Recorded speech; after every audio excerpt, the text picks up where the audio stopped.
नमस्कार मित्रों, आज के इस वीडियो में हम कुछ गहन प्रश्नों के ऊपर चर्चा करेंगे जो अक्सर लोगों के मन में चलता है। यदि आपके मन में भी कुछ जिज्ञासा है जानने की, अध्यात्म के क्षेत्र में कोई प्रश्न है तो बिल्कुल आप रखें। यदि छोटा प्रश्न होगा, उसका उत्तर छोटी होगी तो कमेंट बॉक्स में ही आपको रिप्लाई मिल जाएगा। अन्यथा हर संडे एक लॉन्ग वीडियो अपलोड होता है, उसमें आपके उत्तर शामिल होंगे। आज के जो कुछ मुख्य प्रश्न है, 5 प्रश्न है हमारा यहाँ पे, तो इस पे हम पहले एक एक प्रश्न को जानते हैं और इसका उत्तर जानते चलते हैं। पहला प्रश्न है, मैंने कॉपी पे नोट कर रखा है क्योंकि मेरे पास दूसरी डिवाइस नहीं है, इसलिए अक्सर लोग कहते हैं कि सब कुछ भगवान की मर्जी से होता है। बिल्कुल सही है, भगवान की ही मर्जी से होता है, सारा कुछ होता है। तो फिर मनुष्य जो गलत काम करता है, क्या वो भी भगवान की मर्जी से है? अगर हाँ, तो उस पाप का दंड मनुष्य को क्यों मिलता है? अच्छा जी, तो मेरे बंधु इतना समझो, सब कुछ ईश्वर की कृपा से तो होता है, लेकिन ये भी एक ईश्वर की कृपा है कि मनुष्यों को उन्होंने कर्म करने की स्वतंत्रता दे रखी है।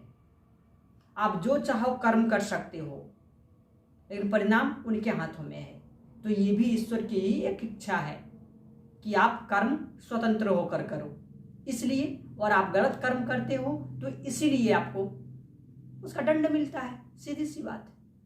अब दूसरे प्रश्न को देखते हैं। दूसरे प्रश्न में है, क्या महामृत्युंजय जैसे मंत्र, पूजा पाठ या दान से किसी व्यक्ति की निश्चित मृत्यु, अच्छा जी, टाला जा सकता है?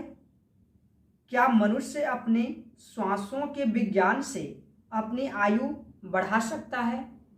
तो मेरे बंधु ये समझो, महामृत्युंजय मंत्र जैसे, तो इससे आयु मृत्यु को टाला तो जा सकता है, लेकिन ये सबकी बस की बात नहीं है। यह उनकी बात है जिन्होंने सिद्ध कर लिया है। और उसके बाद चूंकि मंत्रों में तो शक्ति है ही, इसमें कोई दो बात नहीं, लेकिन पूजा पाठ दान से तो इतना समझो, यह जो है ना, यह शुभ कर्म है। और भगवान श्री कृष्ण ने क्या कहा है गीता में? अवश्यमेव भोक्तव्यम कृतम कर्म शुभाशुभम, अर्थात शुभ और अशुभ दोनों भोगना पड़ेगा। तो आप जो अच्छे कर्म कर रहे हैं दान पुण्य का, उसे भी तो भोगना पड़ेगा ना। तो इससे मृत्यु को नहीं टाला जा सकता है। और दूसरी बात, आयु बढ़ाने की बात, तो आयु बढ़ाने की जो बात है, ईश्वर ने मनुष्यों को श्वासा दी है, ना कि कोई टाइम, कोई अवधि या फिर किसी प्रकार का कोई 5 साल 10 साल ऐसे नहीं, श्वास मिली है। अब इस श्वासा को आप जितना जल्दी खर्च करो अथवा उसे बचा के रखो। तो अगर आप ध्यान करेंगे, मेडिटेशन करेंगे, तो धीरे धीरे श्वासा की लय कम होने लगती है। और ये सारा चीज जो है योगियों का विषय है। बिल्कुल आयु को बढ़ाया जा सकता है, लेकिन एक साधारण मनुष्य की बात नहीं है। तो चलिए अब अगले प्रश्न पे चलते हैं। तीसरा जो प्रश्न है हमारा, क्या केवल इंसान की सेवा और दान पुण्य करने से मोक्ष मिल सकता है, या फिर नाम सुमिरन और सद्गुरु की शरण के बिना मुक्ति संभव नहीं है? तो ये समझो यहाँ पर पहले कि यह मुक्ति क्या है, मुक्ति किसे कहते हैं? मुक्ति अर्थात बंधनों से मुक्त, उसे मुक्ति कहते हैं। स्वयं का ज्ञान हो जाना, उसे मुक्ति कहते हैं। यहाँ पे क्या कह रहे हैं? दान पुण्य करने से मोक्ष मिल सकता है। दान पुण्य भी एक शुभ कर्म है ना। शुभ कर्म मानो तो सोने की बेड़ी है, और गलत कर्म लोहे की बेड़ी है तो दोनों बंधन ना। तो आप कैसे मोक्ष को प्राप्त करोगे इससे? या फिर सुमिरन सद्गुरु की शरण, बिल्कुल सही, आपको सद्गुरु की शरण में समर्पण करना होगा खुद को। उसके बाद सद्गुरु की इच्छा से आपको मुक्ति मिलेगी, आपके चाहने मात्र से नहीं होता। सद्गुरु को प्रसन्न करना आप प्रयत्न करो, लेकिन उनके कृपा से ही सब कुछ होता है। लेकिन अभी के समय में सद्गुरु को पहचानना बहुत मुश्किल हो गया है।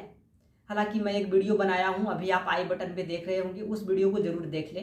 लेकिन इस वीडियो को देखने के बाद कि सच्चे सद्गुरु की खोज कैसे करें। चलिए अब चलते हैं चौथा प्रश्न पे। हमारा क्या है,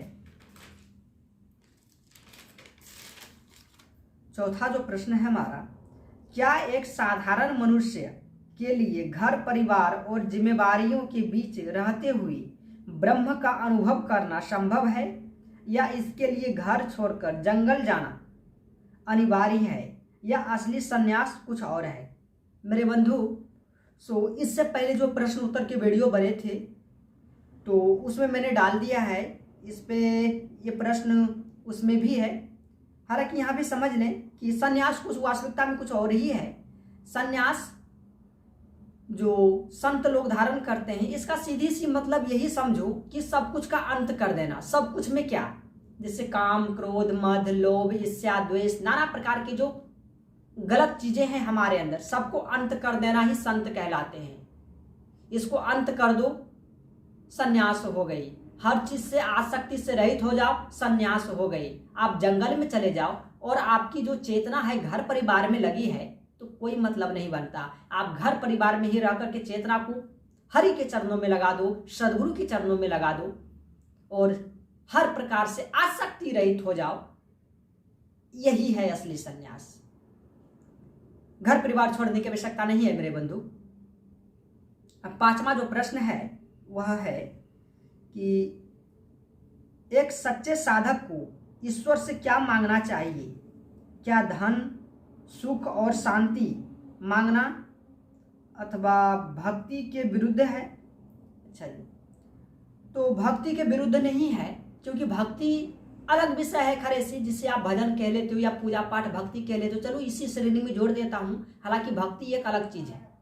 जो मंदिर में, मस्जिदों में या फिर जो भी करते हो आप, ये सब भक्ति नहीं है। ये सब शुभ कर्म के अंतर्गत आता है, क्योंकि मन के द्वारा किया गया इंद्रियों से हर कार्य वह कर्म कहलाता है, वो भक्ति नहीं कहलाता। भक्ति आत्मा का विषय है। जब आत्मज्ञान उदय होगा उसके बाद फिर भक्ति होती है, ऐसे नहीं होता। फिर भी चलो इसे मान लेता हूं कि इसे भक्ति कहती है, तो इसके विरुद्ध नहीं है, क्योंकि जीवन में ही तो भक्ति करेंगे ना। और जीवन चलाने के लिए सुख शांति तो चाहिए ही, धन तो चाहिए ही। ईश्वर से मांगना कुछ गलत नहीं है। उनसे ना मांगू तो किनसे मांगू भला, लेकिन उनसे अपनापन करके। उनके अलावा कोई है क्या? उनसे ना मांगू तो किनसे मांगू भला? इसलिए मांगना गलत नहीं है, आप बिल्कुल मांग सकते हैं उनसे। लेकिन भक्ति मांगेंगे तो भक्ति में ही सारा कुछ आ जाता है। इसका विश्लेषण कुछ इस तरह से है, जैसे कि ऐसे मानो आप कि धन दौलत क्यों चाहिए? सुख शांति से जीवन जीने के लिए। तो बहुत सारे अरबपति व्यक्ति भी होंगे जो दुखों से घिरे हुए हैं, उनके जीवन में सुख शांति कहाँ है भला? तो भक्ति की मांग करने से जीवन में जितना धन की आवश्यकता है यह पूर्ति हो जाती है। सुख शांति उससे भी कहीं अधिक अंदर में उत्पन्न हो जाता है अपने आप में। तो भक्ति की मांग में सब कुछ मिल जाता है। और प्रभु तो कहते ही है ना कि उसका योग क्षेम मैं स्वयं करता हूं, जो हमारे ऊपर समर्पण कर देता है अपने आप को हमारे चरणों में। तो फिर डर किस बात की? और मांगना धन दौलत या सुख शांति कुछ गलत नहीं है। बिल्कुल आप परमपिता परमेश्वर से मांग सकते हो। उनसे ना कहूं तो किनसे कहूं?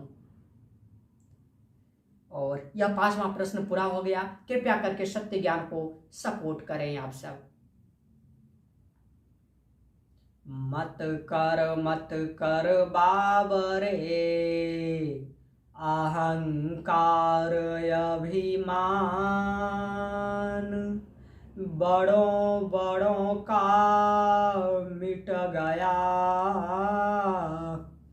जग से नाम निशान।